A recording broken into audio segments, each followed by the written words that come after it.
But I'm gonna keep on reading.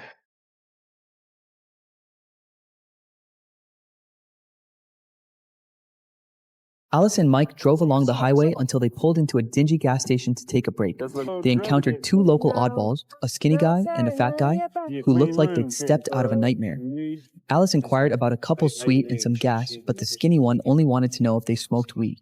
After they refused, he offered them a room for $40, claiming it was an absolute steal for the night.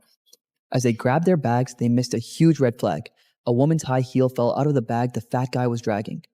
Inside the room, Alice looked hotter than ever, and soon she and Mike were passionately getting intimate.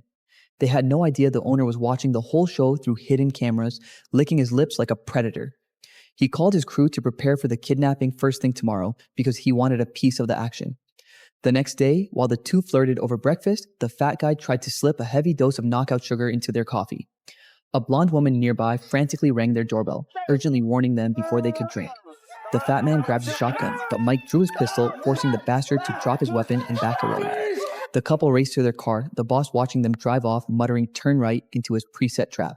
They fell for the scam, stopped miles away by a fake police car.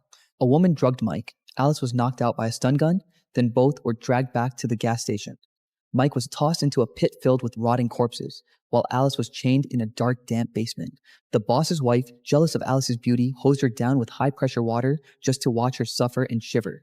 The boss mocked Mike in the pit, telling him to save his breath because no one ever escaped his private little graveyard.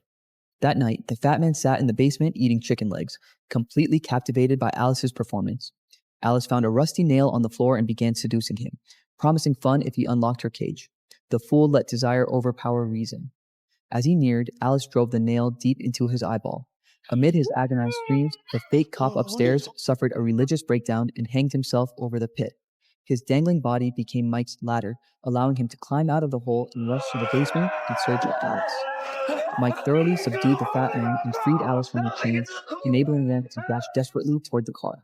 They jumped inside, floored the accelerator, and sped toward the main road, never looking back. The boss stood in the middle of the road, convinced his pride could stop a speeding car barehanded. Alice didn't hesitate. She slammed the gas pedal, dragging the boss miles under the chassis until he completely broke down. The nightmare finally ended, and the couple drove back to the city, bound forever by blood. They walked through Death Valley together, finally emerging with the ultimate ride or die.